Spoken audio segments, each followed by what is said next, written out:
Very good afternoon. నమస్తే, welcome to NN News special drive. నేను Varun. Detail చూస్తే ఎస్ఎల్పీసీ టన్నెల్లో జరుగుతున్న రెస్క్యూ ఆపరేషన్ 3 నెలలకు నిలిపేయనున్నారు. టన్నెల్ ప్రమాదంలో మరో 6 కోసం తవ్వకాలు జరుపుతున్నారు. దాదాపు 63 రోజుల పాటు కొనసాగిన ఈ రెస్క్యూ ఆపరేషన్కు ఈరోజు బ్రేక్ పడింది. దీంతో టన్నెల్లో నిర్విరామంగా వర్క్ చేసిన ఎక్స్వేటర్లు బయటకు వచ్చాయి. అయితే రెస్క్యూలో శిథిలాల తొలగింపు దాదాపు కూడా పూర్తయినట్లు సమాచారం.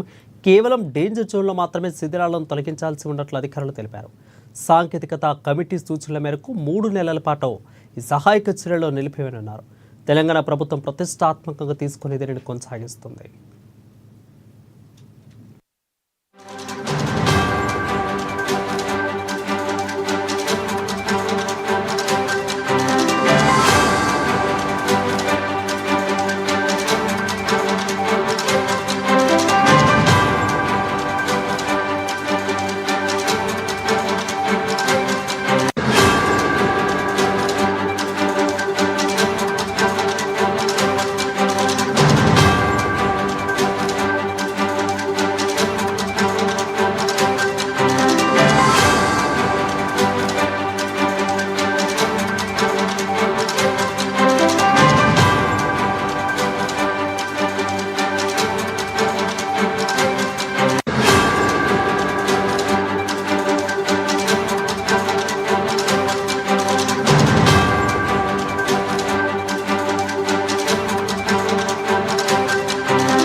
ఎస్ఎల్బీసీ టన్నెల్ జరుగుతున్న రెస్క్యూ ఆపరేషన్ 3 నెలల పాటు నిలిపేయనున్నారు. టన్నెల్ ప్రమాదంలో మరో 6 కోసం తవ్వకాలు జరుపుతున్నారు.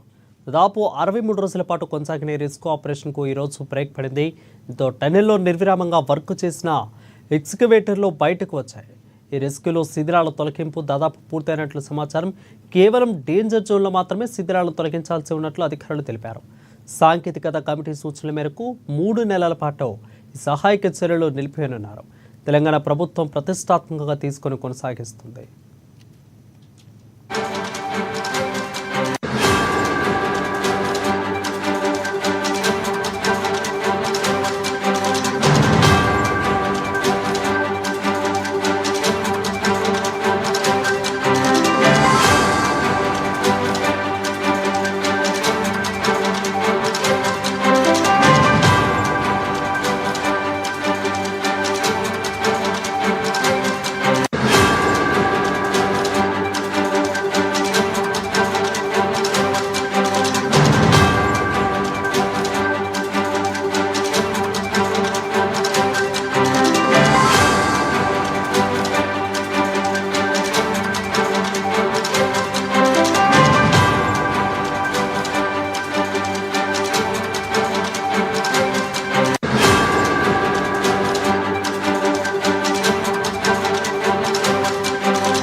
ఎస్ఎల్బీసీ టన్నెల్ జరుగుతున్న రెస్క్యూ ఆపరేషన్ 3 నెలల పాటు నిలిపేయనున్నారు. టన్నెల్ ప్రమాదంలో మరో 6 కోసం తవ్వకాలు జరుపుతున్నారు.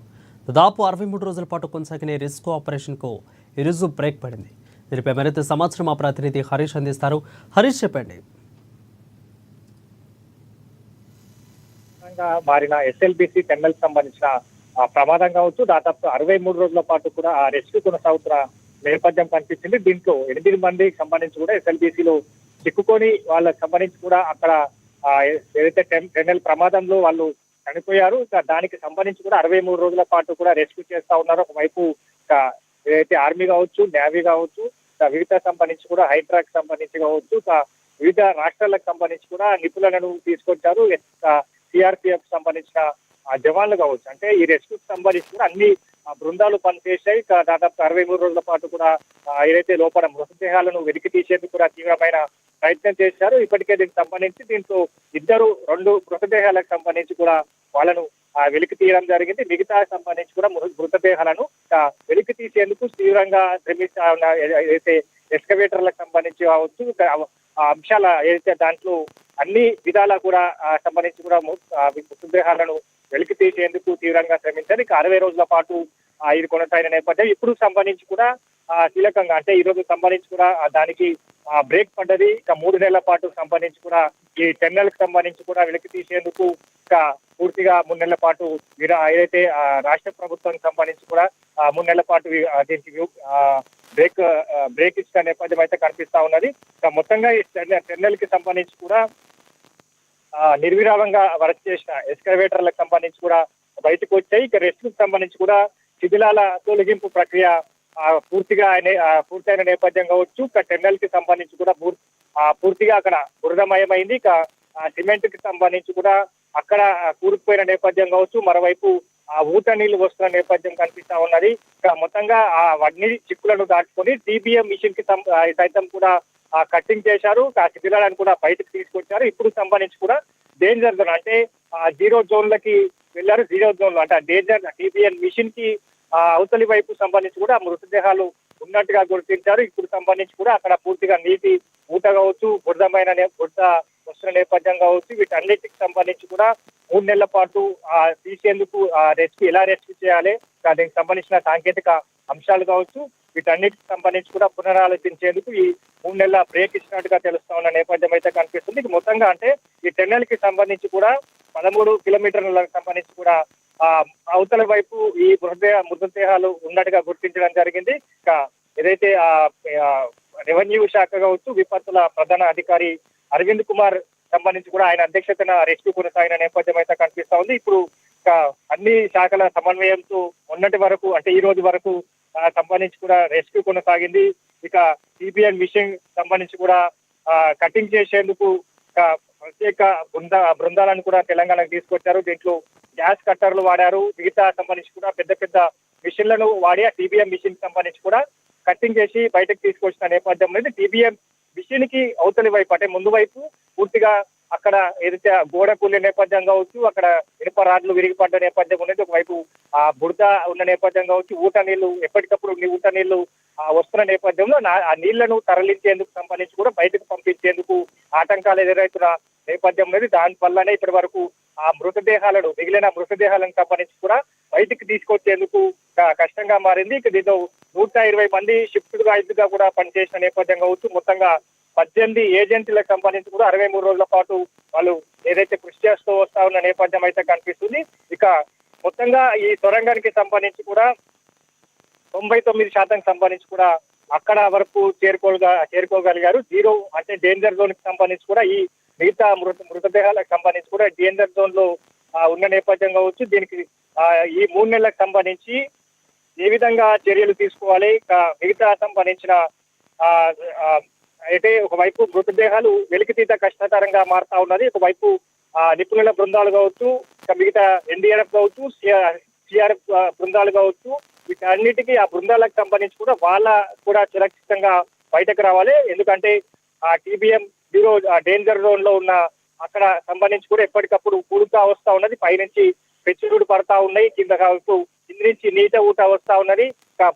పూర్తిగా ఈ బృందాలకు సంబంధించి కూడా అక్కడ అంటే మోకాల లోతుల సంబంధించి కూడా ఆ బురద ఏర్పడిన నేపథ్యం కావచ్చు, అక్కడ వాటిని తొలగించేందుకు ఆటంకంగా మారుతుంది కాబట్టి ఇక రెస్క్యూకి టీమ్ కి సంబంధించి కూడా సురక్షితంగా ఆ డేంజర్ జోన్ కి వెళ్ళాలి, వాళ్ళని కూడా సురక్షితంగా బయటకు రావాలి కాబట్టి వీటన్నిటిపైన కూడా మరోసారి పునరాలోచించే అవకాశాలు అయితే కనిపిస్తా ఉన్నాయి. ఇక 3 నెలలకు సంబంధించి కూడా ఆ సొరంగంలో కొనసాగుతున్న ఏదైతే చర్యలకు సంబంధించి కూడా విరామం ప్రకటించింది. దీంట్లో సంబంధించిన మిగతా మృతదేహాలను ఏ విధంగా బయటకు తీయాలి, ఒకవైపు రెస్క్యూ చేస్తే రెస్క్యూ సిబ్బందికి కూడా సురక్షితంగా బయటకు రావాలి, లేదా అంటే మరో సంబంధించిన ఘటన జరుగుతూ ఉంటది కాబట్టి వాటన్నిటికి సంబంధించి కూడా రైట్ హరీష్, అయితే ఆలోచించుకునే ప్రస్తుతానికి అయితే విధంగా ఒక 3 నెలల పాటు అయితే ఈ యొక్క బ్రేక్ అయితే పడినట్లు తెలుస్తోంది. అయితే మరి మిగిలిన మృతదేహాల యొక్క కుటుంబ సభ్యులు అసలు ఏమంటున్నారు? ప్రభుత్వాన్ని రిక్వెస్ట్ చేసే అవకాశాలు ఏమైనా కనిపిస్తున్నాయా? వాళ్ళు ప్రభుత్వం వాళ్ళని పరిగణలోకి తీసుకునే అవకాశాలు ఏమైనా కనిపిస్తున్నాయా?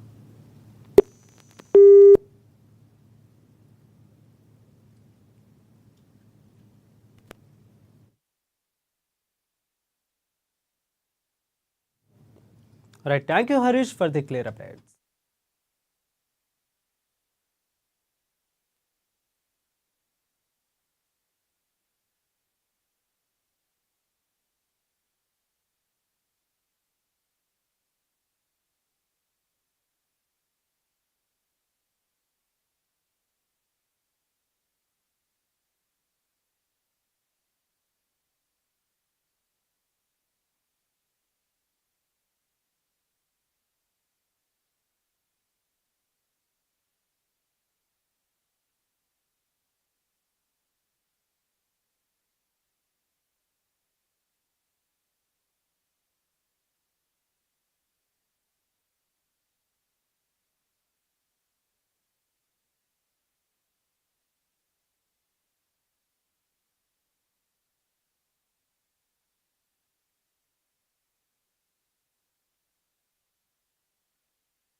రెడ్డిగా ఛత్తీస్గఢ్లో మరో భారీ ఎన్కౌంటర్